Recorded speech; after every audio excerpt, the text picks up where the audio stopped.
শেখ হাসিনার মামলার রায় ঘিরে নাশকতা এড়াতে রাজধানী জুড়ে নেওয়া হয়েছে বিশেষ নিরাপত্তা ব্যবস্থা। পরিস্থিতি জানাতে যুক্ত হচ্ছেন ধানমন্ডি থেকে জান্নাতুল মোহনা এবং উত্তরা থেকে তৌফিক মাহমুদ মুন্না। শুরুতেই যাচ্ছে ধানমন্ডি এলাকায়। মোহনা, ধানমন্ডি এলাকার নিরাপত্তা ব্যবস্থা কেমন দেখছেন? সার্বিক পরিস্থিতি আমাদের জানাবেন। আপনি জানেন আজ এক ঐতিহাসিক দিন, 24শে জুলাই অভ্যুত্থানে মানবতাবাদী বিরোধী অপরাধের দায়ে শেখ হাসিনার বিরুদ্ধে যে মামলা হয়েছে তার রায় আজ, এবং আজই আন্তর্জাতিক অপরাধ ট্রাইব্যুনাল থেকে প্রথম কোনো মামলার রায় ঘোষণা হচ্ছে। সেই রায়কে ঘিরেই কিন্তু পুরো রাজধানী জুড়েই চলছে এক ধরনের শঙ্কাময় পরিস্থিতি। এবং আপনারা জানেন যে কার্যক্রম নিষিদ্ধ আওয়ামী লীগ আজ কমপ্লিট শাটডাউন কর্মসূচি ঘোষণা করেছিল। তারই জন্য কিন্তু আজ পুরো রাজধানী জুড়ে নিরাপত্তার চাদরে ঢেকে রেখেছে আইন শৃঙ্খলা রক্ষাকারী বাহিনী। এবং আপনারা দেখছেন ধানমন্ডি 32-এর সামনে আমরা দেখছি যে নিরাপত্তার যে স্পষ্ট যে চিহ্ন তা আমরা দেখতে পাচ্ছি। এবং আপনারা দেখছেন যে এখানে আইন শৃঙ্খলার বাহিনী রক্ষাকারী বাহিনীর সদস্যরা যে বিভিন্ন ধরনের মোটর সাইকেল আরোহীকে দাঁড় করাচ্ছেন, সেই সাথে তাদের চেক করছেন, তাদের পুরো শরীর চেক করছেন, এমনকি ব্যাগও চেক করছেন। সেই সাথে কোনো গাড়ি কিংবা সিএনজি সন্দেহভাজন মনে হলে সেই গাড়ি বা সিএনজিকেও দাঁড় করানোর পাশাপাশি তারা এই চেকিং কার্যক্রম চালিয়ে যাচ্ছেন। এই কিছুক্ষণ আগে আইন শৃঙ্খলা বাহিনীর সদস্যদের সাথে কথা হয়েছে, তারা বলছেন এখন পর্যন্ত কোনো প্রকার অরাজক পরিস্থিতির সম্মুখীন হতে হয়নি বা কোনো বিশৃঙ্খলাকারী বা তাদের কাছে ধরা পড়েনি, কিংবা ধানমন্ডি 32-এর সামনে যে নিরাপত্তা ব্যবস্থাটি রয়েছে তারই প্রেক্ষিতে এমন কাউকে তারা ধরতে পারেনি বা আটক করতে পারেনি যাদের কাছে কোনো ধরনের কিছু পাওয়া গেছে। এবং এই বিষয়টি নিয়ে আমরা যখন যারা আরোহী রয়েছে, মোটরসাইকেল আরোহী, তাদের সাথে আমরা কথা বলেছি, তাদেরকে আমরা জানতে চেয়েছি যে নিরাপত্তা যেই বেষ্টনী তাই সেই বেষ্টনী কিংবা আইন শৃঙ্খলা বাহিনীর পক্ষ থেকে যে পদক্ষেপটি নেওয়া হচ্ছে আসলে তারা এটাকে ইতিবাচক ভাবে নিচ্ছেন নাকি নেতিবাচক ভাবে নিচ্ছেন। তখন তারা বারবার জানালেন যে আসলে বিষয়টিকে তারা ইতিবাচক ভাবেই দেখছেন। আমরা একজনের সাথে কথা বলতে চাই। আপনি একটু জানাবেন যে আইন শৃঙ্খলা বাহিনীর এই নিরাপত্তা বেষ্টনী কেমন ভাবে দেখছেন, ইতিবাচক ভাবে দেখছেন নাকি নেতিবাচক ভাবে? এটা আলহামদুলিল্লাহ ভালো, দেশের জন্য ভালো। কোনো হয়রানির সম্মুখীন হয়েছেন? না না, কোনো হয়রানি হচ্ছে না। শুনছিলেন যে আসলে কোনো প্রকার হয়রানির সম্মুখীনও তারা হচ্ছে না, এবং পুলিশের পক্ষ থেকে যে নিরাপত্তা ব্যবস্থা গ্রহণ করা হচ্ছে তা তারা ইতিবাচক ভাবেই নিচ্ছেন। এবং আমরা যখন আরো আরোহীদের সাথে এবং যানবাহনের সাথে কথা বলেছি, তারাও ঠিক একই কথা বলেছেন যে জননিরাপত্তা বা রাজধানীবাসী নিরাপত্তায় এমন পদক্ষেপকে তারা সাধুবাদও জানিয়েছে। তো রাজধানীর উত্তরায় আছে আমাদের সহকর্মী তৌফিক মাহমুদ মুন্না। আমরা সেখানে সরাসরি চলে যেতে চাই এবং জানতে চাই যে মুন্না, সেখানকার পরিস্থিতি কেমন?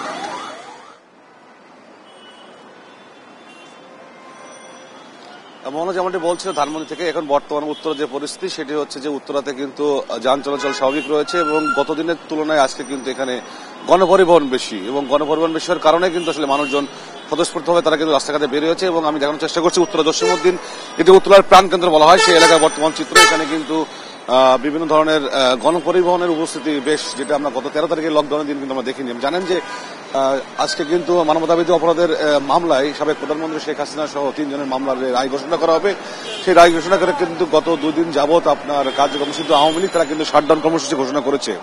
তারই শেষ দিন আজকে, এবং এই শেষ দিনে কিন্তু এই উত্তর অবস্থা আমরা যা দেখানোর চেষ্টা করছি, যেখানে কিন্তু মানুষজন লকডাউনের যে দিনের তুলনায় আজকে কিন্তু উপস্থিতি বেশ বেশি, এবং গণপরিবহন সহ ব্যক্তিগত পরিবহনও কিন্তু আজকে বেশি। এবং সাধারণ মানুষ তারা কিন্তু সকাল 10টার এখন বেশ কিছু বাজে তারা কিন্তু অফিসের দিকে যাচ্ছেন, এবং যানজটটা অবশ্যই দিকে নাই, যানজটটা আজকে আমরা দেখি নাই, যানজটটা নেই, কিন্তু মানুষজনের উপস্থিতি রয়েছে। যদিও এই সময়টা কিন্তু সপ্তাহের দ্বিতীয় কর্মদিবস সোমবার, যানজটের একটি চাপ থাকে, সেই চাপটা কিন্তু আসলে আমরা দেখি নাই। এবং আমরা রামপুরহাট থেকে শুরু করে কুড়িল, বাড্ডা আমরা ঘুরেছি, সেখানেও যানজট না থাকলেও কিন্তু গণপরিবহন বেশি রয়েছে, মানুষজনের উপস্থিতি রয়েছে। এবং মানুষজন কিন্তু স্কুল, কলেজ এবং বিশ্ববিদ্যালয় সহ অফিস আদালত যাওয়ার জন্য তারা কিন্তু বেশ স্বতঃস্ফূর্তভাবে যাচ্ছেন। এবং জানেন যে আপনি গতকাল রাতে কিন্তু ঢাকা শহরের বেশ কয়েকটি স্থানে কিন্তু ককটেল বিস্ফোরণ হয়েছে, বাসে আগুন দেওয়া হয়েছে। অর্থাৎ মানুষের মধ্যে একটা আতঙ্ক থাকলেও মানুষজন কিন্তু তারা কিন্তু অফিস করছেন, তারা বের হয়েছেন।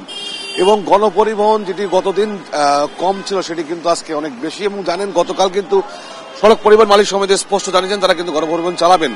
যদিও তারা কিন্তু 12 তারিখেও বলেছিলেন 13 তারিখ লকডাউনে না চালালেও আজকে কিন্তু গণপরিবহন সংখ্যা বেশ বেশি, এবং এয়ারপোর্ট এলাকাতেও আমরা দেখেছি যে গণপরিবহন চলেছে, কিন্তু যানবাহনের চাপ কম রয়েছে এবং মানুষজন যানজটের সেটা কিন্তু নাই, কিন্তু গণপরিবহন সংখ্যা বেশি হওয়ার কারণে মানুষজন সহসাই কিন্তু আপনার বের হয়েছে, এবং বিশেষ করে রিক্সা, সিএনজি, পাঠাও মোটরসাইকেলেও কিন্তু বেশ চাপ রয়েছে। অর্থাৎ অফিস শুরুর যে সময়টা, সেই সময়টা কিন্তু মানুষজনে কিন্তু উপস্থিতিও মোটামুটি রয়েছে। এবং এখানে যারা রয়েছেন আমরা একটু কথা বলার চেষ্টা করব যে শাটডাউনের যে অবস্থা, আপনি তো আসছেন, শাটডাউন কেমন দেখলেন?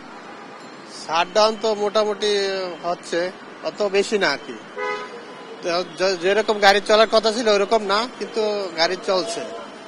লকডাউনের তুলনায় শাটডাউনের কি অবস্থা? হ্যাঁ, লকডাউনের তুলনায় শাটডাউনের কি অবস্থা? লকডাউন তুলনায় শাটডাউন অত বেশি না, শাটডাউন খুবই কম। এটা কোনো ব্যাপারই না বাংলাদেশের জন্য, এটা কোনো শাটডাউনই না, এটা একদম ঠিক আছে, পারফেক্ট, সবকিছু পারফেক্ট আছে বাংলাদেশে। শুনছিলেন একজন সাধারণ মানুষ কিন্তু বলছিলেন যে শাটডাউন আসলে লকডাউনের তুলনায় কিন্তু কোনো বিষয় না, এবং তিনি বলছেন যে আজকে অন্য দিনের তুলনায় কিন্তু আসলে যানবাহনের সংখ্যা বেশ বেশি এবং মানুষজন স্বতঃস্ফূর্তভাবে বের হচ্ছেন এবং তারা কিন্তু এক স্থান থেকে অন্য যাতায়াত করছেন। অফিস আদালতে কিন্তু উপস্থিতিও বেশ বেশি এবং গণপরিবহন সংখ্যাও বেশি, ব্যক্তিগত গাড়ির সংখ্যাও বেশি। যদিও গতদিন ব্যক্তিগত গাড়ির সংখ্যা কম ছিল, গণপরিবহন কম থাকার কারণে কিন্তু উপস্থিতি কম ছিল, তবে যানজটটা কিন্তু আসলে নাই। যানজটটা কিন্তু আসলে আজকেও কিন্তু ঢাকা শহরে যানজটটা নেই বললে চলে, এবং আমরা দেখেছি যে মানুষজন গাড়ি ঘোড়া কিন্তু সিগন্যালে খুব ভালোভাবে পার হতে পারছে, এবং যে অপেক্ষা, সেই অপেক্ষা কিন্তু আসলে করা লাগছে না। যানজটের যে অপেক্ষা করা লাগতে হয় প্রত্যেক সিগন্যালে, সেটা কিন্তু আসলে নেই। তো উত্তরার পরিবেশ যেটা বলা যেতে পারে নাবিলা, সেটি হচ্ছে যে সকাল 10টার বেশি সময় বাজে অফিস টাইম শুরু, সেই হিসাবে কিন্তু মানুষজন বের হচ্ছেন এবং সাধারণ মানুষজন চলাফেরা করছেন। তারা বলছেন যে গণপরিবহন থাকার কারণে তাদের কিন্তু আসলে বেশ সুবিধা হচ্ছে চলাচল করার জন্য, যদিও যানজট নেই, তারা কিন্তু বলছেন যানজট বাদে চলাফেরা তাদের কাছে বেশ স্বাচ্ছন্দ্যের। তো সবকিছু মিলে এই ছিল আমার কাছে উত্তরা জসীমউদ্দিন থেকে সবসময় অবস্থা। নাবিলা, ধন্যবাদ। নিরাপত্তা পরিস্থিতি জানাতে এবার যুক্ত হচ্ছেন হাইকোর্ট এলাকা থেকে সাদ আহমেদ এবং যাত্রাবাড়ি থেকে আলিমুজ্জামান সাফওয়ান। শুরুতে যাচ্ছে হাইকোর্ট এলাকায়। সাদ, নিশ্চয়ই শুনতে পাচ্ছেন, শেখ হাসিনার রায় ঘিরে আদালত প্রাঙ্গণে নিরাপত্তা ব্যবস্থা কেমন দেখছেন, বিস্তারিত জানাবেন।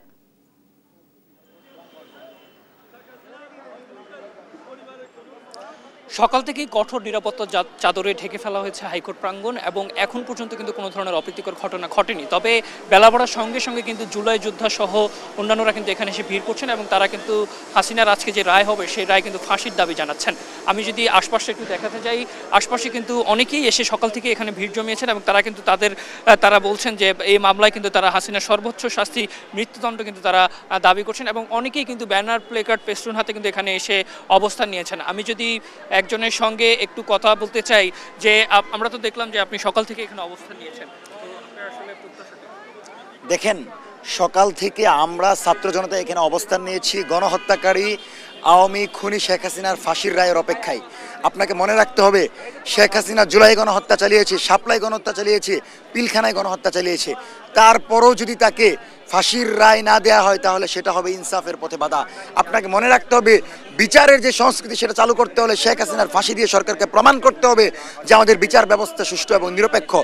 আজকে গুম খুন এর শিকার পরিবারগুলো এখানে এসেছে, তারা ব্যানার প্লেকার্ড নিয়ে বলছে ফাঁসি ফাঁসি ফাঁসি চাই, শেখ হাসিনার ফাঁসি চাই। তার মানে জনতার আদালতে জনতার রায় হচ্ছে শেখ হাসিনার ফাঁসি।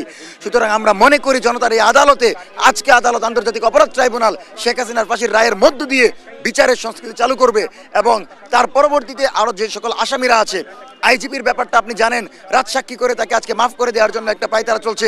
আমরা মনে করি আবু সাইদের উপর গুলি করার নির্দেশদাতা এই আইজিপি, প্রত্যেকটা যাত্রাবাড়ির প্রত্যেকটা ঘটনায় জড়িত এই আইজিপি। এই আইজিপিকে আমরা খালাস দেওয়াতে কখনো কখনো গ্রহণ করব না, তাকে খালাস দেওয়া যাবে না। পাশাপাশি কামাল এবং শেখ হাসিনা সর্বোচ্চ শাস্তি মৃত্যুদণ্ড অর্থাৎ ফাঁসি আমরা দাবি জানাচ্ছি এবং আমরা মনে করি ইন্টারপোলের সহযোগিতায় বাংলাদেশের ইতিহাসে সবচেয়ে দ্রুত সময়ের ভিতর শেখ হাসিনাকে এনে ফাঁসির দড়িতে ঝুলাইতে হবে, তবেই ভারতীয় আধিপত্যবাদ মুক্ত নতুন বাংলাদেশ বিনির্মাণ আমরা এগিয়ে যাব।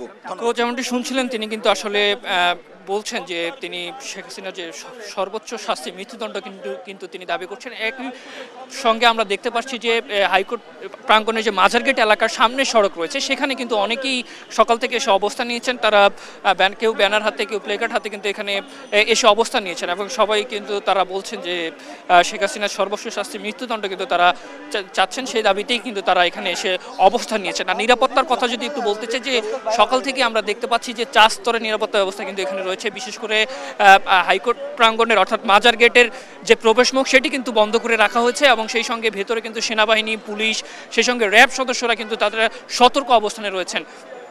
তো আমি যদি একটু বলতে চাই যে এখন পর্যন্ত মাজার গেট অর্থাৎ হাইকোর্ট প্রাঙ্গণের যে মাজার গেট এলাকা রয়েছে এখানকার পরিস্থিতি কিন্তু এখন পর্যন্ত স্বাভাবিক রয়েছে এবং কোনো ধরনের অপ্রীতিকর বা নাশকতার ঘটনা কিন্তু ঘটেনি। তো এই ছিল হাইকোর্ট মাজার প্রাঙ্গণ থেকে আমার কাছে সর্বশেষ। আমি চলে যাচ্ছি মাতুয়াইল, আমাদের সহকর্মী সাফওয়ান রয়েছেন, সেখানে চলে যাচ্ছি সরাসরি।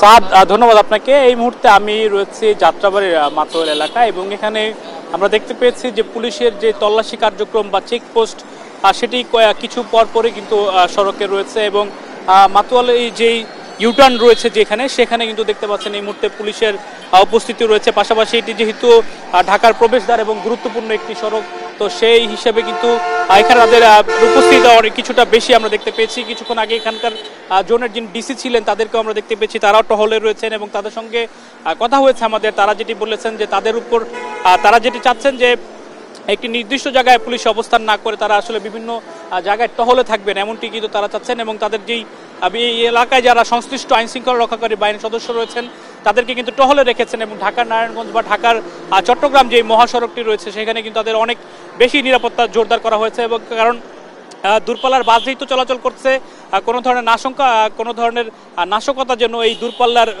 যানবাহন ঘিরে কেউ করতে না পারে সেদিকে তারা সচেষ্ট রয়েছেন। এবং তারা বলছেন যে ক্রমেই তাদের যতটুকু ফোর্সের প্রয়োজন তারা সেই ফোর্স কিন্তু তারা বিভিন্ন জায়গায় আসলে মোতায়েন করে রেখেছে এবং সেখানে কোনো ধরনের নাশকতা এলাকাতে যে পরিমাণ তল্লাশি কার্যক্রম বা চেকপোস্ট বসানোর প্রয়োজন সেটি তারা করছেন। আমরা যদি একটু আইন শৃঙ্খলা রক্ষাকারী বাহিনীর কাছে একটু জানতে চাই, সকাল থেকে আপনারা তো এখানে রয়েছেন, কোনো ধরনের নাশকতা বা করার চেষ্টা হয়েছে কিনা বা সর্বশেষ কি পরিস্থিতি এখন? আচ্ছা, আমরা সকাল থেকে এখানে ডিউটিতে নিয়োজিত আছি। আমাদের ঊর্ধ্বতন কর্তৃপক্ষের নির্দেশনা মোতাবেক যে কোনো ধরনের অপ্রীতিকর ঘটনা এড়ানোর জন্য আমরা সর্বোচ্চ তৎপর আছি। আর সকাল এখন পর্যন্ত কি দেখছেন? এখন পর্যন্ত পরিস্থিতি সম্পূর্ণ স্বাভাবিক। এখানে আমার আশেপাশে কোনো অপ্রীতিকর কোনো ঘটনা ঘটে নাই, আমার চোখে পড়ে নাই। আপনারা কিভাবে আর সে তল্লাশি কার্যক্রমটা করছেন কিভাবে? আমরা নিয়মিতই তল্লাশি কার্যক্রম পরিচালনা করে থাকি। আজকেও আমাদের তল্লাশি কার্যক্রম পরিচালনায় যথেষ্ট আমরা তৎপর আছি। আমরা আইন শৃঙ্খলা রক্ষাকারী বাহিনীর সঙ্গে কথা বলছিলাম, তারা নিয়মিত যেই তল্লাশি কার্যক্রম করেন আজকেও ব্যতিক্রম নয় বলছেন। আজকেও তারা এই তল্লাশি কার্যক্রম জোরদার করেছেন এবং সেটি কিন্তু তারা আসলে চলমান রাখবে এবং তাদের যে টহল কার্যক্রম এই ঢাকা চট্টগ্রাম মহাসড়কে সেটিও কিন্তু তারা একই সঙ্গে করে যাচ্ছে। তো আমার কাছে এখন পর্যন্ত যাত্রাবাড়ির মাতুয়াইল এলাকা থেকে এই ছিল সর্বশেষ খবর। নাবিলা।